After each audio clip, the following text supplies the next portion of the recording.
This is news analysis coming to you live on Politics and Business TV, Abuja. Many thanks for joining us. My name is Eniola Uluole. The headlines. The faction sues SPD, Presidency, APC knock El-Rufai, dismiss threat to unseat Tinubu, impeachment threat, Fubara vows to fight on as PDP warns Wiki's men, Natasha suspension, Senate rules out reversal Akpabio queries suit. And on the business news, NNPCL Dangote's refinery begins to talk on Naira for crude contracts. And on the foreign space, volcano eruption in Guatemala forces hundreds to evacuate. And on sport, not good enough and overpaid, Ratcliffe blast Manchester United stars. It is finally happening, guys. Now to the details of the news. The presidency and the ruling All Progressive Congress on Monday dismissed moves by former Kaduna State Governor Nasir El-Rufai to galvanize opposition figures towards unseating President Bola Tinubu in the 2027 election. They accused El-Rufai of being driven by an inordinate ambition that is destined to fail in its defection to the Social Democratic Party. Also on Monday, the APC noted that El-Rufai's plan to mobilize against Tinubu's re-election in 2027 would not produce any significant outcome. El-Rufai earlier on Monday announced his defection from the APC to the opposition SDP, vowing to mobilize against the APC government in 2027. Citing reconcilably differences with the APC leadership, El-Rufai expresses disappointment in the ruling party, stating that over the past 2 years, the party had strayed from its progressive principles. He highlighted his previous effort to address internal issues privately and publicly, which he felt were ignored, leading to his decision to seek an alternative platform that aligns with his values. El-Rufai confirmed that he had submitted his resignation letter to the ruling party and further explained that after consulting with his mentors, colleagues and supporters, he decided to join the SDP in preparation for the 2027 general election. Moving on. The People's Democratic Party and the Rivers State government on Monday kicked against the call by a faction of the All Progressive Congress for the resignation or impeachment of Governor Fubara. The development comes as Fubara said he would not be deterred by threat from those pushing to disrupt governance through the instigation of political crisis in the states. He warned against any act of lawlessness and insisted that his part would remain focused on ensuring peace. The opposition party, led by Chief Tony Okocha, also dismissed the governor's invitation to a reconciliatory meeting with the Martin Amewule-led House of Assembly as a Greek gift. Fubara, in a letter signed by the Secretary to the state government, Dr. Tamin Danagogo, on Sunday invited the lawmakers for dialogue on Monday following the Supreme Court's ruling that validated the 27 legislators as the authentic members of the Assembly. Calling for Fubara's resignation, Okocha, in his address to journalists in Port Harcourt on Monday, accused the governor of disrespecting President Bola Tinubu and failing to implement the 8-point resolution earlier set to resolve the crisis. And the Senate on Monday ruled out a reversal of the 6-month suspension imposed on Senator Natasha Akpoti-Uduaghan, who will represent Kogi's Central. Senate spokesperson Yemi Adaramodu, speaking exclusively with the press on Monday, dismissed any pressure to reinstate Natasha, emphasizing that the legislative body would adhere strictly to its rules. Natasha was suspended on March 6, 2025, after the Senate Committee on Ethics, Privilege and Public Petitions found her guilty of breaching the Senate standing orders. A suspension followed a heated exchange with Senate President Godswill Akpabio during plenary. Meanwhile, Senate President Akpabio has contested the jurisdiction of the Federal High Court in Abuja to hear Akpoti-Uduaghan's suit challenging her suspension. Through his legal team, led by Kende Ogunwumiju, SAN, Akpabio argued that the court had no authority to interfere in the internal affairs of the Senate, insisting that the legislative matters should be resolved internally.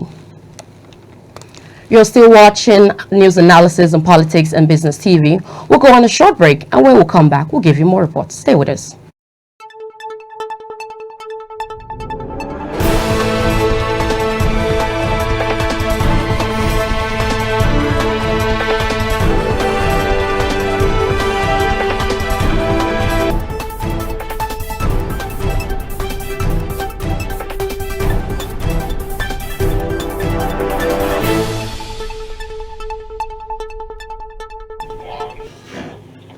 Welcome back, and to some business news. The Nigerian National Petroleum Company Limited has initiated fresh negotiation with the Dangote Petroleum Refinery over the renewal of the Naira for crude agreement, as talks are underway in anticipation of the expiration of the initial deal, which ends on March 31st, 2025. The NNPCL disclosed this in a statement issued on Monday in response to claims that the government-owned oil company had suspended the Naira to crude deal until 2030 as it has forward sold all its crude oil.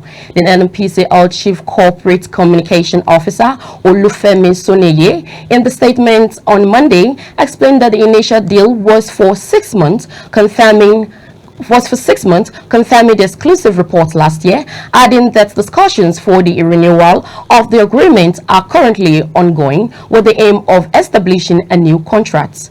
He also stated that under the deal initiated in October 2024, the 650,000 capacity refinery has received 48 million barrels to refine for petroleum products, while a total of 84 million barrels has been supplied to the refinery since its commencement operation in 2023. And on the foreign space, Guatemala's volcano fire is erupting and authorities have evacuated nearly 300 families while warning that another 30,000 people in the area could be at risk.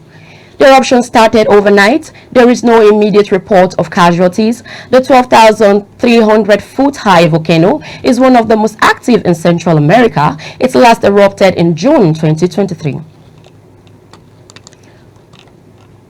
And in sports, Manchester United co-owner Sir Jim Ratcliffe has blasted some of his troubled club stars as not good enough and probably overpaid. Ratcliffe made his cutting assessments after enduring a dismal start to his reign at Old Trafford since taking charge of football operations in February last year. The British billionaire named Ransom Woodlord, Andre Onana and Casemiro, Jado and Sancho and Anthony as the chief causes of his frustration. Sancho and Anthony are currently on loan at Chelsea and Real Betis respectively after underachieving with United. You're still watching Politics and Business Television. We'll go on a quick break, and when we come back, we'll move to the business of the day. Still.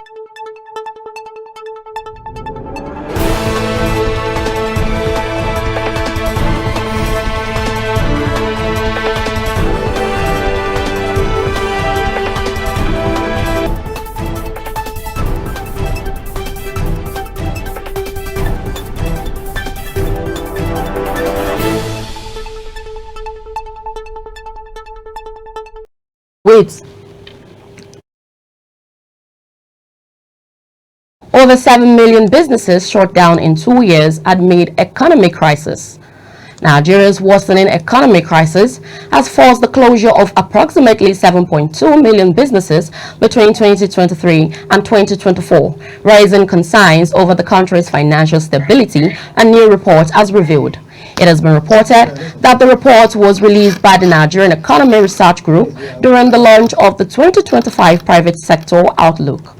The report highlighted that the country suffered an estimated 94 trillion naira economic loss due to multinational divestment and business shutdown within the period.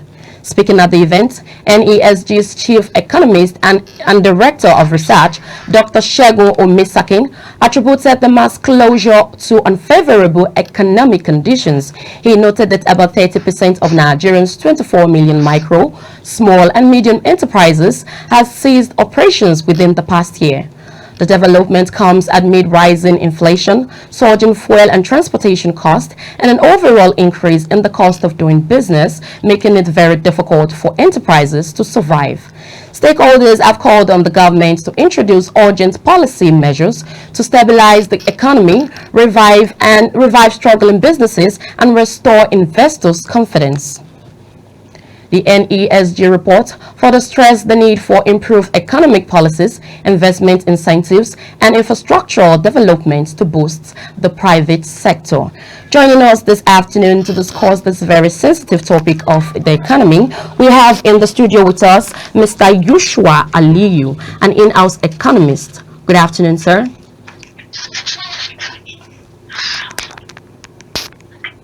Hello, good afternoon, sir.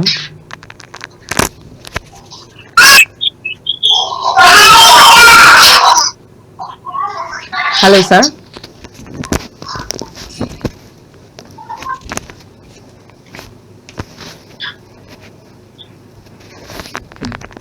Hello. Hello, good afternoon, sir.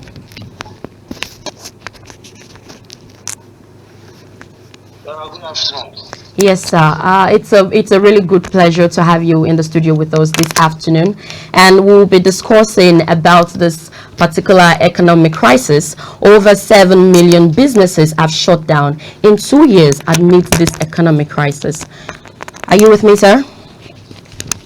Yes, I'm with you. All right, sir. First of all, I would like to ask, how alarming is this report? It's alarming because the figure, as justified by Nigeria Economic Summit Group, is really a counterproductive report to the economy. Uh, a base, 2023 to 2024, that's 12 months calendar, to lose a job getting to above 7 million, and over 30% of MNCs cannot be operating in Nigeria. It's a very dangerous scenario, especially with the government drives to restructure the economy and bring additional employment to the economy. All right, sir. How correct is this data? Do we really have over 7 million businesses in Nigeria? No, any survey that is conducted in Nigeria by a professional body, especially Economic Summit Group, you have to attest the fact that, of course, there are a lot of lingering issues as far as economic policies are concerned, and also the policy measures adopted within the period were counterproductive, as we have set them term with that number in series of PD&B programs, especially raising MPR to curb inflation. And we have been saying that, look, if you continue to take interest rate higher, there is possibility for many businesses not to be friendly with that increment, and at the end, what will result in inefficiency, from inefficiency to becoming unproductive. And that is exactly the scenario that has been highlighted by the Economic Summit Group. It's a high number, which no economy, especially an ailing economy that is looking for recovery, to have over 7.2 million out of businesses. No, it's very disturbing, and there is need to reverse the policy trend and to also put efficiency into any policy adjustment that will create additional job and provide new opportunity. All right, sir. What are the key factors that led to the shutdown of over 7 million businesses in just 2 years? Hello, sir. Like I said, like I said initially, at the central bank, policies are very, very instrumental to any policy decision, especially on monetary terms. You know, when you raise MPR to control inflation, which we have been hammering for a very long period, you can use orthodox tools to check inefficiencies as far as price stability is concerned. But however, you look at the consequences of using certain monetary tools, especially the MPR, which invariably, if you raise the MPR to control money supply, you are directly increasing the cost of doing business. And if you increase the cost of doing business, you are putting the business at risk because the prices will be higher, and if prices is higher, that will bring higher inflation, and if inflation is higher, then definitely the purchasing power of individuals will be declining, and if purchasing power of individuals is declining, definitely the level of sales of any output will be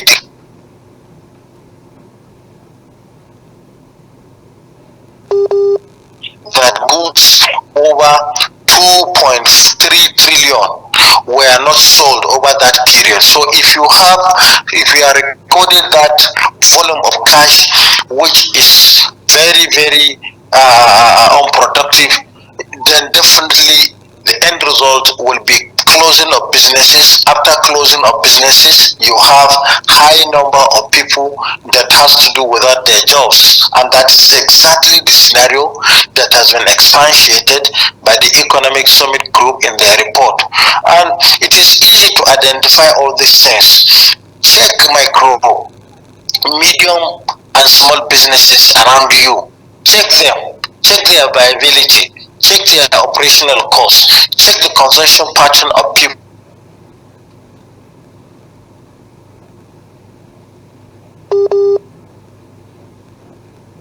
Then definitely you need to understand that the consequences of higher or tight monetary policies. All right, sir. Yeah. All right, sir. I would like to also ask, how does this crisis compare to the previous economic crisis? No, the economic crisis faced by Nigeria in the last 36 calendar months was cost of living crisis as a result of removing petroleum subsidy and then embarking on policies that attend to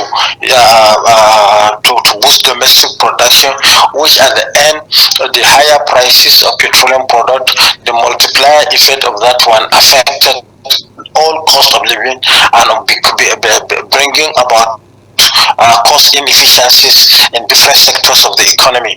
The economic crisis, it does not only end in raising MPR. There is an attempt by electricity to have an additional prices also, which also increases the cost of energy. And the multiplier, I said, the multiplier effect of removing subsidy, which has not been managed, the importation, the dollar exchange rate swap, the dollar exchange rate vulnerability, all this associated to bring about the economic crisis. Because, like I always give an example in a simple agricultural model, where, for instance, in a rainy season, that when rain falls does not mean that you plant everything at the same time. Yes. When rain falls, you study the weather, you study the crop, you study the plantation, you study what and what to be planted at a different season of the rainy season. So that's what is also obtainable in all economic policies. You check the economic situation, you check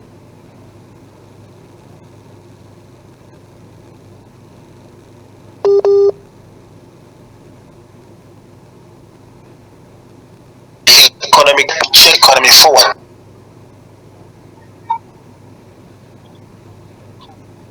Hello, sir.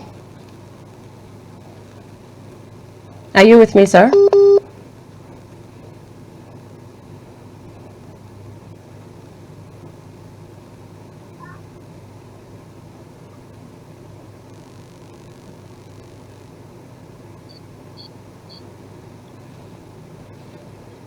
All right.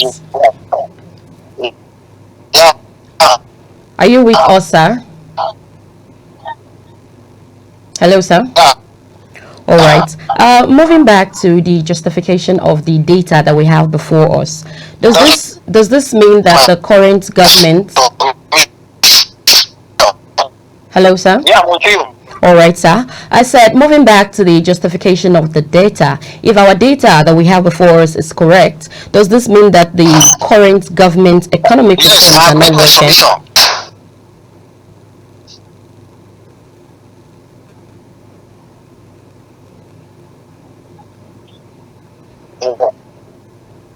Hello?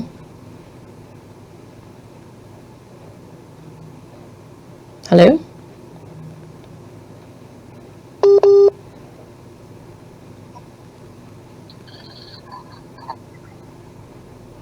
Yeah, I'm hearing you. Yeah. All right, sir. Like I said before, moving back to the justification of data, if the data we have before us is correct, does this mean that the current government is not working? Does this mean their economic reforms are not working?